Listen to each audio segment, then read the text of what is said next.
Ahlan wa sahlan di sekolah kebanggaan kami, SDT At-Taubah Batam.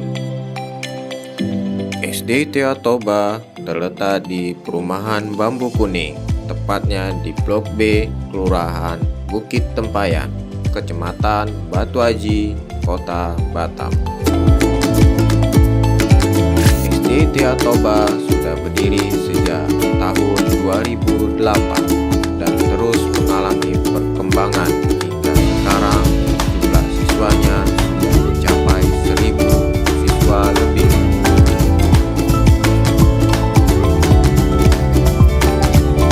SDT At-Taubah adalah sekolah yang sudah terakreditasi dengan predikat A.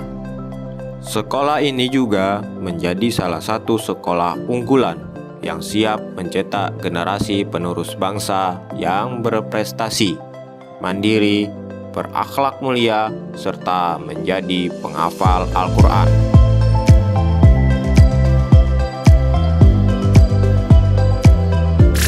Penerapan kurikulum SDT At-Taubah sudah menerapkan kurikulum merdeka pada level 1 dan 4, sementara level 2, 3, 5, dan 6 masih menerapkan kurikulum 2013 atau K13. Metode pengajaran di kelas menerapkan pembelajaran yang aktif, kreatif, dan inovatif, menyenangkan dengan memperhatikan potensi yang ada pada setiap individu siswa. Adapun visi dari sekolah SDIT At-Taubah adalah terwujudnya siswa-siswi berprestasi, berakhlak mulia, mandiri, dan penghafal Al-Quran. Sementara misinya adalah 1. Mewujudkan generasi berkarakter Islam. 2. Membina dan mewujudkan generasi Islami. 3. Membentuk pribadi yang disiplin, jujur, adil, kerjasama, peduli, sabar, dan bertanggung jawab. 4. Membekali dan membiasakan siswa berakhlakul karimah dengan keteladanan. 5. Mengembangkan potensi siswa dengan bakat minatnya.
Kenapa setuju Ustazah? Kalau Ustazah Ina setujunya kenapa? Karena mengajarkan untuk bertanggung jawab. Karena mengajarkan anak untuk bertanggung jawab. Oke, kita tampung. Nomor 3, coba Ustazah Resti. Minta tahu Ustazah Resti setuju atau tidak ya nomor 3 ya? Setuju sekali. Setujunya kenapa? Karena apabila kendaraan dapat meningkatkan motivasi ya. Dan anak kalau dapat sesuatu yang dapat motivasi lebih lagi. Oke, bagus. Nah, ini untuk pertanyaan pemantik kita akan mencari tahu kira-kira selama sepanjang pembelajaran nanti apakah Bapak Ibu masih setuju atau tidak dengan pernyataan tadi ya. Oke, kita lanjut. Nah, ini tentang perubahan paradigma ya. Coba semuanya ibu-ibu boleh pegang tangannya sendiri, kepal tangannya seperti ini. Nah, terus ada majalah sama kawannya. Kira-kira yang mengepalkan tangan ini, kalau teman yang lain bisa nggak bergugat yang ada di dalam kepalan tangan kita ini? Orang lain bisa tidak? Enggak, karena kita yang mengendalikan, nggak bisa ya orang lain mengendalikan, karena kita lah yang memegang kontrol. Oke, boleh tuliskan tangannya. Nanti capek, pegel, dan tunjukkan lagi tangannya. Siap, lanjut. Nah, sebelumnya ya ibu-ibu kita pelajari dulu apa sih artinya maknanya disiplin. Disiplin itu berasal dari kata Latin disiplina yang artinya belajar. Namun kepatuhan atau ketidaknyamanan. Jadi disiplin itu lahir dari rasa tidak nyaman sebenarnya secara pengertian.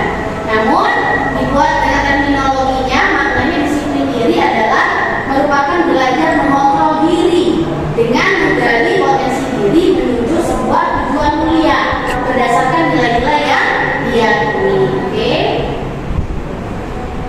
Nah, sekarang nih ibu, kita kalau dengar kata disiplin, yang terbayang di sekolah kita disiplin itu seperti apa sih? Ada yang bisa cerita nggak? Disiplin kita di sekolah yang berjalan selama ini seperti apa? Contohnya, disiplin ketika apa bu? Datang tepat waktu. Datang tepat waktu. Berarti sekolah kita punya nilai-nilai disiplinnya seperti itu tadi, datang tepat waktu. Ada lagi nggak bu? Coba bu. Contoh kedisiplinan di sekolah. Memakai baju seragam. Oke, memakai baju seragam. Nah, ibu, disiplin itu maknanya tidak hanya melulu tentang peraturan, tetapi disiplin itu maksudnya adalah nilai-nilai positif. Yang mana sekolah kita pasti sudah melakukannya. Nilai positif kita saat ini yang sangat kita tekankan adalah nilai-nilai sesuai dengan profil pelajar Pancasila. Apa itu? Coba kita nyanyi sama-sama ya. 1, 2, 3. Belajar Pancasila, beriman dan bertakwa pada Tuhan Yang Esa dan berakhlak mulia, berkebinekaan global, gotong royong mandiri, kreatif dan bernalar kritis. Nilai-nilai disiplin positif itu yang harus dicapai adalah tentang 6 nilai tadi. Oke, boleh dilanjutkan bu. Nah, dan kita masuk menuju belajar selanjutnya, yakni motivasi. Motivasi itu adalah motivasi bisa terlahir dari beberapa faktor. Misalkan yang pertama, motivasi lahir karena kita menghindari ketidaknyamanan. Ini khususnya untuk anak ya kan bu. Biasanya anak itu sebenarnya bukan patuh, sebenarnya patuh. Patuh karena mengikuti kita. Bisa jadi mereka patuh karena memang mereka menghindari kena hukum. Daripada kena hukum, udah aku lakukan saja. Itu salah satu contoh dari motivasi. Ada lagi yang lainnya, motivasi mendapatkan imbalan dari orang lain atau institusi. Bisa jadi ada motivasi dari ketika ingin mendapatkan penghargaan atau imbalan berupa uang misalnya, itu kan, atau pencapaian yang lain. Atau yang ketiga adalah bentuk dari menghargai diri sendiri. Bisa jadi menghargai atau bentuk motivasi dari diri dia sendiri. Oke, baik selanjutnya. Nah, ini kita masuk menu belajar selanjutnya, hukuman dan konsekuensi. Coba sekarang kita coba analisa sama-sama ya. Yang mana yang masuk hukuman, mana yang masuk konsekuensi. Yang pertama, lari mengelilingi lapangan upacara karena tidak mengerjakan tugas. Maksudnya hukuman atau konsekuensi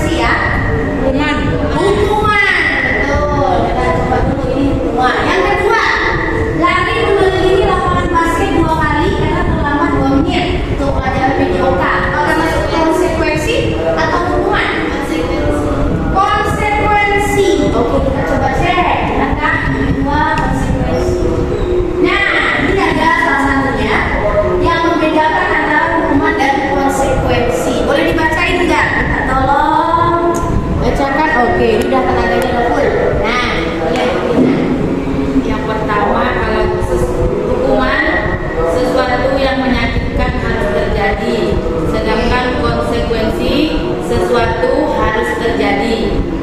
Semuanya Bu. Boleh berapa aja Bu? Yang kedua, membuat anak sakit fisik maupun hati untuk jangka waktu lama. Kalau konsekuensi, membuat anak merasa tidak nyaman dalam jangka waktu pendek. Yang ketiga, boleh obat. Kasih ke Ustazah ini. Perbedaannya Bu. Itu anak membenci kedisiplinan, anak berkonsekuensi, anak lebih menghargai disiplin. Bila kalau hukuman paksaan, sedangkan konsekuensi berupa stimulus atau teguran. Oke. Nah, kurang lebihnya di sini saya mau menarik kesimpulan perbedaan hukuman itu. Hukuman adalah fokus kepada kesalahan, ya. Karena hukuman itu membuat anak nanti merasa bersalah. Dia langsung menebus kesalahannya dengan melakukan hukuman. Contoh, anak nggak kerja PR, sekarang hukumannya kamu berdiri di luar. Itu hukuman tanpa ada melibatkan kesadaran dari anak tersebut. Tapi bedanya sama konsekuensi, anak itu diberikan hal untuk menebus kesalahannya, tapi yang bersifat sementara, memang tidak menyenangkan. Tapi itu untuk membuat dia merasa sadar. Gitu ya Pak Ibu ya. Oke, nah boleh dilanjutkan Bu. Nah, kita masuk dulu pelajaran selanjutnya, penghargaan. Ibu semua kayaknya kita kalau di kelas pasti pernah memberikan penghargaan ya. Betul ya. Contohnya ngasih penghargaan kapan tuh? Biasanya Bu Ilma, kalau kasih penghargaan biasanya pas apa? Momennya anak-anak itu membuat hal positif contohnya. Misalnya kita bertanya, terus kita bisa menjawab, kita kasih penghargaan, Oke, betul. Contohnya mengapresiasi ketika anak bisa menjawab pertanyaan. Ada lagi Bu, contoh Bu. Misalkan belajar tahfiz ada penghargaan apa nih biasanya? Kalau untuk tahfiz kadang untuk surat tertinggi di atas target, kita kasih penghargaan dari segi fasilitas atau Oke, bagus. Beri penghargaan di kelas. Nah, Ibu, kita akan belajar bahwa penghargaan itu ternyata tidak selalu positif. Kenapa? Karena anak yang diberi penghargaan itu biasanya dia muncul karena ingin mendapatkan sesuatu, ya kan?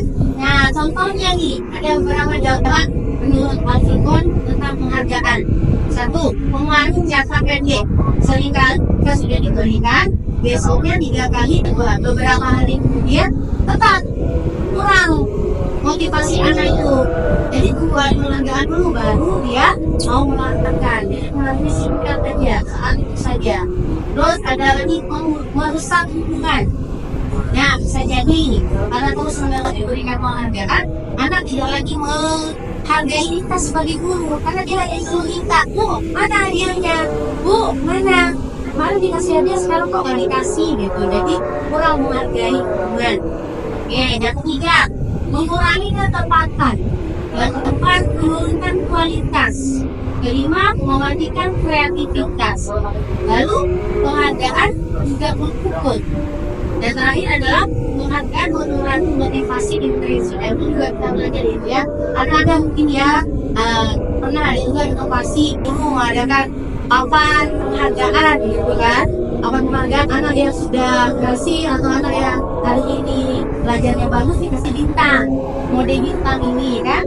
Nah, anak-anak berlomba-lomba mungkin efektif di bulan pertama dan bulan selanjutnya bisa mungkin masih efektif, tapi dari catatannya tapi anak jadi kurang. Ketika anak di kelas mungkin dia melakukan perbuatan baik tersebut karena dia ingin dapat penghargaan, tapi di tempat yang lain dia tidak melakukan karena nggak ada hadiahnya, karena nggak ada apresiasinya. Jadi kurangnya motivasi dari dalam diri anak tersebut. Oke, baik, selanjutnya contoh apresiasi. Nah, boleh Bu dibacakan Bu contoh apresiasi. Kemarin saya menghadirkan dan kali ini saya sekali baru di kelas nilai. Itu contoh yang pertama, kita bisa memberi apresiasi. Contoh lainnya Bu. Saya menghargai kepedulianmu pada saat membantu teman-temanmu di tugas kelompok. Oke, nah ini salah satunya contoh dari apresiasi. Ini kita lebih tepatnya lagi nanti menjadi mode penghargaannya menjadi apresiasi biar anaknya juga memang semangat dari minggu. Oke, semangat pagi. Yes. Oke, thank you. Ya, tadi menu belajar selanjutnya adalah keyakinan kelas. Ada yang pernah buat keyakinan kelas?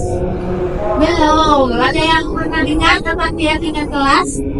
Belum juga. Oke, kita belajar sama-sama ya. Apa sih bedanya keyakinan kelas? Kenapa nggak peraturan aja? Kenapa harus keyakinan kelas? Oke, selanjutnya. Nah, contohnya nih, kalau kita mau pergi naik kendaraan, kenapa kita memakai helm? Kita udah otomatis kalau pergi jalan-jalan biasanya pakai helm kan, Bu? Nah, dari lihat kita sendiri, kenapa kalau kita mau pergi pakai helm? Kenapa, Bu? Safety, ya, supaya menjaga keselamatan. Oke, contoh lain lagi. Kenapa kita harus menggunakan masker, menjaga jarak, mencuci tangan? Berarti ada nilai yang ingin kita dapatkan supaya apa? Supaya kebersihan atau keselamatan. Oke, lanjut Bu. Nah, ini yang mana merupakan keyakinan kelas atau keyakinan kelas ya? Kami guru dan murid saling menyayangi. Kami murid yang semangat belajar. Kami murid yang peduli dengan teman-teman. Jadi keyakinan itu kita buat sama-sama. Nah, sekarang pagi cara membuat keyakinan kelasnya bagaimana?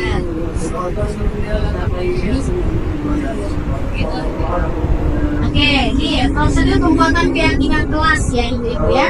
Pertama, kemarin saya ada praktek buat keyakinan kelas. Jadi anak-anak itu kita minta buat mengungkapkan apa sih yang dia inginkan di kelasnya. Pertama mungkin pakai kata-kata negatif seperti ini. Jangan berlari di kelas. Ada yang bilang jangan makan di kelas. Kalau kelas 1 banyaknya apa Bun? Jangan jalan teman, jangan pukul teman, jangan ngejek. Ada kata-katanya ya. Jadi saya lupakan anak-anak itu pakai kata negatif.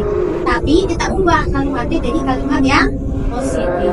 Jalan di kelas, belajar dengan tertib atau dengan benar. Itu sama. Yang kedua tanggapannya adalah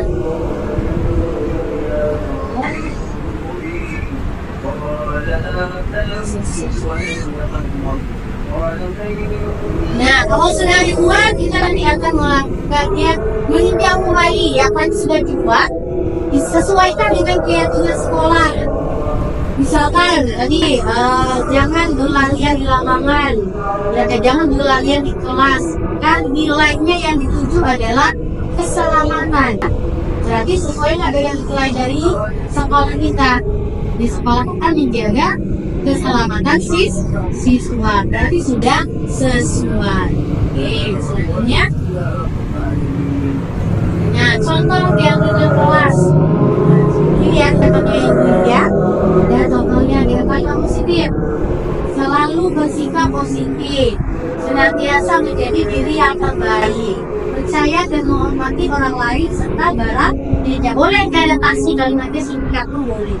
Selalu positif, bersikap baik, dan itu juga udah masuk keyakinan kelas. Oke, selanjutnya. Nah, mungkin ada yang bantu. Ini maksudnya kemana ya? Peraturannya kita buat jadi keyakinan kelas. Selalu kembalikan buku ke tempatnya. Siapa yang bisa? Keyakinan kelasnya berarti siswa menyimpan buku dengan rapi. Betul. Yang kedua, dilarang mengganggu orang lain. Berarti sesuai dengan keyakinan apa ini? Kerukunan, keselamatan, misalkan atau kebersihan. Kira-kira coba lagi Bu. Dilarang mengganggu orang lain. Maksudnya kan? Keyakinan. Tuh, yang ketiga, hadir di sekolah 15 menit sebelum pelajaran dimulai. Misalnya, tempat sering di kedisiplinan. Keempat, dilarang melakukan kekerasan. Kerukunan sama keselamatan. Nanti ada ular yang menggantung sampai pulang nanti polisi dan melakukan kekerasan. Jadi keselamatan. Dilarang menggunakan narkoba. Mari. kesehatan. Oh, Bu. Bergantian atau giliran supaya dalam dorong keselamatan. Tuh, terakhir kedua gunakan masker. Kesehatan. Jangan berlari di kelas. Keselamatan. Aduh, mantap. Saya dulu jawabannya enggak. Nah, dia ulang ya. Yang satu tanggung jawab. Yang kedua menghormati orang lain. Ketiga berkomitmen. Kedua keselamatan, kesehatan, menghormati kesehatan dan keselamatan. Tepuk tangan dong. Ada yang salah itu. Yang oke lanjut. Dan kita masuk menu belajar selanjutnya. Semangat kan ibu? Atau nggak bisa ya? Lanjut ya. Oke. Kebutuhan dasar manusia. Jadi kebutuhan ini mungkin bilangnya. Karena semua hal ini pasti butuh. Ini ada kebutuhan. Salah satunya kebutuhan bertahan hidup. Kebutuhan. Salah satunya kebutuhan bertahan hidup. Itu survival. Gimana orang bisa bertahan hidup? Pasti butuh pokoknya makan. Tapi minum udah makan? Ya minum udah. Belum. Kering. Boleh nanti ya. Sabar ya. Kita sama siapa yang tanggung jawab? Oke. Oke. Yang ketiga, yang kedua, cinta dan kasih sayang. Ada yang mendapat cinta dan kasih sayang? Mendapat. Tapi sudah terpenuhi sama yang lain. Makanya, ya kan Bu? Ya, mendapat. Ketiga, kebebasan. Kebebasan tentunya. Kita bisa menentukan pilihan. Ibu waktu mau jadi guru pilihan sendiri atau paksa orang tua? Oh dipaksa ya? Paksa? Oh, berarti bebas. Sama kebutuhan juga, kebutuhan dompet, betul kan? Iya. Keempat, kesenangan. Ini bukan dari happy. Ini hidup tahu kalau kesenangan. Apa contoh kesenangan? Kesenangan apa Bu? Yang paling bikin senang apa biasanya? Duit. Jalan, uang, makan, shopping, apa lagi Bu? Kuliner. Salah satu sering kuliner, betul. Ada yang paling senang. Oke. Dan kelima, kekuasaan. Kekuasaan ini apa? Ini kebutuhan. Ada yang butuh melakukan hal buat membuat dia bisa menguasai, iya kan? Contohnya kekuasaan siapa yang lagi paling heboh sekarang nih? Tidak dibutuhkan sama anak-anak, bukan cuma guru-gurunya aja. Guru-guru nggak cuma guru yang butuh duit, nggak cuma guru yang butuh kasih sayang, ya kan? Nah, jadi sesuai dengan prinsip di Hajar Dewantara, anak-anak hidup dan tumbuh sesuai kodratnya sendiri. Pendidik hanya dapat merawat dan menuntun tumbuhnya kodrat tersebut. Oke, lanjut. Nah, kita masuk menu belajar selanjutnya. Boleh dong dibantu dibacain. Oh, betul. Atau memantau atau membuat rasa bersalah, apakah sebagai manajer ataukah sebagai teman. Oke, sebelum kita mulai pengertian besar, yang penting ibu tahu dulu. Katanya pasti menyiratkan kan maknanya. Pertama menghukum. Dilihat dari gambar, ada orang sedang menghukum. Biasanya orang menghukum biasanya pakai apa? Tangan. Tunjuk. Terus apa lagi? Bahasa tubuhnya gimana? Matanya melotot dan yang mau keluar. Terus apa lagi? Mulutnya komat kami. Suaranya keras. Nggak ada pula orang buruk. Nah, itu keras. Komat kami punya Ya kan Bu? Mulutnya juga mendukung, mencucu mulutnya. Terus ada membuat kesal-kesal. Nah, itu juga kontrol Bu. Ada guru, dia biasanya memunculkan, dia itu merasa memelas kepada anaknya. Nah, kamu gak kasihan ya sama ibu? Tolonglah nak. Karena anak semua itu jadi gak bisa pulang hari ini. Coba kalau biasa gak usah diulang lagi ya. Ibu udah capek loh nak, capek lahir batin. Kan contoh itu kan dari tadi ibu katanya. Si anak merasa bersalah, ya kan? Tuh, ada lagi pemantau. Biasanya orangnya pinter hitung. Karena kamu kali ini udah buat kesalahan yang kedua loh. Besok kamu buat lagi. Nah ini udah yang ketiga. Besok lagi ketemu lagi. Nah, Ustazah perhatikan kamu kemarin dari sini ke sana Ini butuh jalannya item yang kuat sambil nih. lompat. Nah itu berarti dia memantau. Berarti harus ada juga pemantau juga, Bu. Betul. Biasanya dia punya tolak ukur. Kamu melanggar peraturan ini. Selama ini kamu udah patuh belum peraturan yang ini. Nah itu dia memantau. Ada lagi. Ada juga nih. Ini yang biasanya bisa dilakukan juga. Jadi bestie, jadi teman. Nah tapi dia memposisikan sebagai teman. Salah juga Bu. Misalkan Bu Tina ini punya anak, kenapa nggak menghukum anaknya, melibatkannya seperti ini misalkan. Nah, ayolah, jangan kayak gitu ya, jangan sampai ya kayak gitu. Dia caranya ngomong ke anaknya itu posisinya nggak sebagai guru, tapi sebagai teman. Dia buat anak itu merasa nyaman. Dia usah maaf lah, kayak gitu. Jangan kayak gitu ya. Kalau misalkan, nah kok kamu beda sih kayak gitu? Kita kan teman, misalkan begitu. Nggak secara langsung dia bersedia, tapi dia biasanya punya hubungan emosional kepada anaknya. Jadi si anak itu pun merasa gak enak karena dia dekat sama guru tersebut.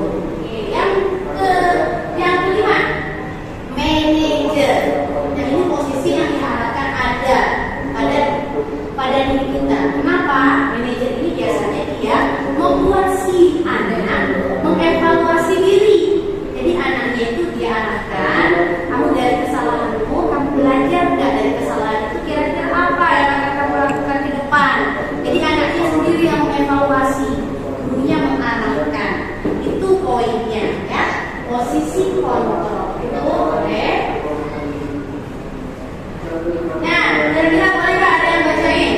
Pergantian, satu aja, satu ya. Oke, ganti-ganti ya, suaranya paling merdu. Paling merdu, suaranya keras. Kalau buat keras. Pertanyaan teman. Satu, lihat ya. Bisa dan Hana dipanggil masuk ke ruangan Ibu Dewi, kepala sekolah SMA Makmur.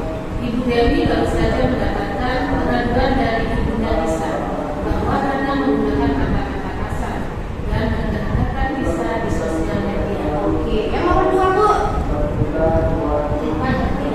Anto jarang sekali hadir di pembelajaran jarak jauh, dan pada saat hadir pun Anto seringkali menggunakan kata-kata kasar di kolom chat mengejek teman-temannya. Hal ini sudah sangat mengganggu dan beberapa orang tua murid yang mengikuti pembelajaran daring menunjukkan tentang perilaku Anto di pembelajaran jarak jauh. Bila Anda adalah seorang kepala sekolah, penerapan disiplin apakah yang Anda lakukan untuk kasus Hana dan kasus Anto? Kenapa? Oke, Bu. Kita perlu meninjau kembali penerapan disiplin di dalam ruang kelas kita selama ini. Apakah sudah efektif? Apakah rusak, memerdekakan atau memerdekakan murid? Bagaimana dan mengapa? Oke. Nah, ini ciri-cirinya ya Bu ya. Penghukum biasa menggunakan hukuman fisik ataupun verbal, sudah pasti ya Bu ya. Contohnya kan materi biasanya penghukum. Patuhi aturan saya. Awas, kamu lagi, kamu aja terus, kamu selalu salah. Pasti yang selalu yang terakhir selesai. Ini contohnya. Kalau kita nggak ada ya Bu kayak gini ya. Nggak ada. Ada kadang kalau hilang. Nah, oke boleh Bu. Hilang lanjutkan. Oke, pembuat rasa bersalah. Ini tadi contohnya. Nah, Ibu sangat kecewa sekali dengan kamu. Berapa kali Bapak harus memberitahu kamu ya? Itulah bahasanya contohnya. Oke, selanjutnya Bu. Ada teman. Ini tadi yang bestie kan? Ayo bantulah demi Bapak ya. Jangan lagi pulang lagi. Aku ingat nggak bantuan Bapak selama ini ya? Ibu. Ya udah nanti kali ini nggak boleh lagi ya. Nanti selanjutnya. Gitu. Oke, Ibu. Dan nah, ini kenapa negatif teman? Karena itu tadi murid itu cuma patuhnya sama guru tersebut. Ya bisa juga kan? Kalau dia ketemu sama guru yang lain, dia gak akan dengar kalimat dari guru itu karena dia cuma menjaga guru tersebut yang perlu dipatuhinya. Gitu.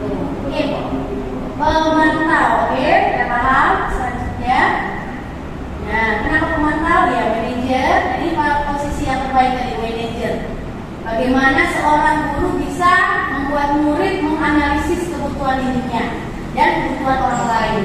Lalu bagaimana bisa memperbaiki kesalahan yang ada? Oke, selanjutnya. Ya, sampai sini paham ya, Ibu?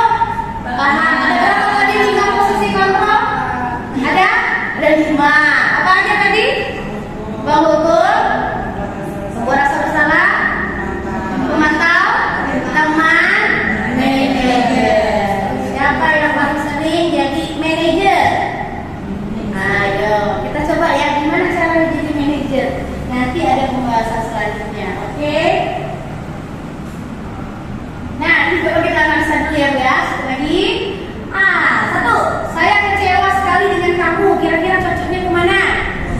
Membuat rasa bersalah. Yang kedua, kamu tidak pernah benar melakukannya. Siapa itu? Penghukum. Biasanya suka menjudge orang penghukum ini. Kamu lagi. Ayolah contohnya. Tiga, ayolah lakukan demi saya ya. Teman, besti. Yang keempat, ayolah, apakah kamu mendapat stiker bintang hari ini? Cocoknya kemana? Manajer. Yang suka menganalisa pemantauan. Yang ketiga, yang terakhir, bagaimana kamu bisa menyelesaikan? Itu kalimatnya siapa? Manajer. Oke, selanjutnya. Semua. Nanti habis ini dapat apa ya? Dapat kunci aja kalau yang benar tadi jawabnya. Oke, selanjutnya. Dari perbedaannya dan bagaimana efeknya banyak, Ibu ya. Kalau penghukum membuat rasa bersalah itu membuat siswa jadi merasakan gagal. Betul. Kalau kita pilih-pilih lagi, mungkin murid kita itu kalau pas pulang rasanya mentalnya kena, ya kan? Bisa jadi kadang-kadang ada anak yang pulang tuh merasa sedihnya ke bawah karena di sekolah. Kenapa? Karena di sekolah habis dihukum. Nah, kalau yang berhasil itu biasanya dapatnya dari teman atau pemantau. Dan ada yang berhasil sukses membuat kontrol dari dirinya sendiri, itu adalah posisi manajer dengan kelebihannya. Oke, selanjutnya Bu, ada apa lagi Ibu belajarnya? Nah, jika murid melakukan pelanggaran, apa langkah yang diambil? Siapa yang mengingatkan? Apakah mereka kita berikan hukuman atau kita maafkan saja? Kalau buat salah boleh dikasih hukuman atau enggak? Kalau ada yang berbuat salah, muridnya melanggar, boleh dikasih hukuman atau dimaafin aja? Kasih konsekuensi. Oke, kita lanjut Bu.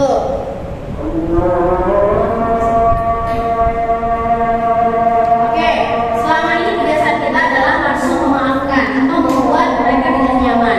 Perhatian kita cenderung pada kesalahan yang dilakukan daripada mencari cara bagaimana mereka memperbaiki diri dari kesalahan. Oke, paham ya Bu ya? Oke, selanjutnya. Nah, caranya gimana sih tadi? Katanya boleh nggak ada hukuman? Boleh. Nah, tapi ada langkah-langkah yang harus dilakukan. Namanya adalah segitiga restitusi. Apa itu segitiga restitusi? Bukan restitusi ya, bukan restitusi, tapi restitusi. Oke, selanjutnya. Apa itu segitiga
menstabilitas ini misalkan ada anak tadi, yang tadi itu baru anak saya misalkan dia nggak bawa buku, dia sudah tahu salah nih, tapi saya nggak langsung bilang kamu ya nggak bawa buku, enggak. Jadi ketika dia sudah salah, saya coba, panggil dulu ke depan, coba duduk dulu, tenang. Nah kalau udah tenang, saya tanyakan, tadi kamu berbuat salah ya? Iya, itu cara menstabilkan identitas. Yang kedua, validasi tindakan yang salah. Jadi kita memvalidasi buat anaknya yang bisa memvalidasi tindakan yang salah. Oke, yang ketiga menanyakan identitas. Anaknya sendiri mengidentifikasi kalau cocok apa tidak perbuatannya tadi dengan keyakinan atau kesepakatan yang kita buat. Oke, contohnya selanjutnya, boleh kita dulu. Oke, selanjutnya ini contoh kasus 1. Ini Pak Raja tidak bisa masuk mengajar. Murid pada jam 4 sampai 5 karena harus ikut rapat. Pak Raja memberikan tugas agar disampaikan. Namun Ivan tidak mengerjakan tugas. Dia malah tiduran di meja. Akhirnya jadi tiduran sungguhan. Jadi saat pengumpulan tugas Ivan tidak mengumpulkan. Ya, jadi satu contoh kasusnya. Oke. Kedua, Fadli terlambat datang ke sekolah. Paling banyak ya sekolah kita ini yang telat ya. Oke, contoh kasus yang kedua. Nah ini kegiatan saya lakukan segitiga restitusi kepada siswa. Contohnya, jika siswanya tidak membawa buku. Bapak dibaca dulu ya. Contoh tahapan yang pertama. Kenapa tadi ketika di kelas saya tidak membawa buku?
dunia pendidikan. Amin ya rabbal alamin. Baik, untuk kegiatan hari ini, alhamdulillahirabbil alamin. Saya ucapkan terima kasih banyak. Saya tutup akhir kata. Wassalamualaikum warahmatullahi wabarakatuh. Waalaikumsalam.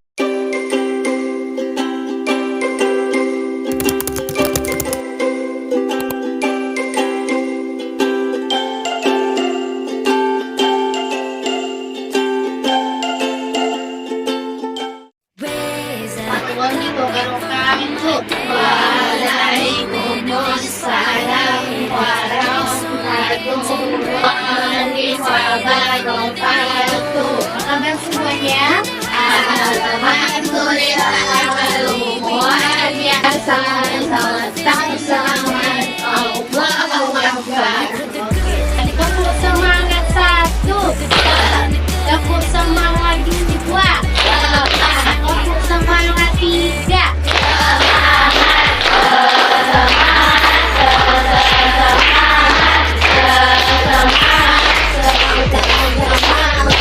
Yes, yes, yes. Nah, anak, ingatkan kita mulai pelajaran. Kita akan membuat kesepakatan kelas. Siapa yang maksudnya tentang kesepakatan kelas? Ya, tahu kesepakatan kelas itu apa? Tahu. Coba apa sih kesepakatan kelas? Artinya adalah hal-hal yang kita sepakati bersama.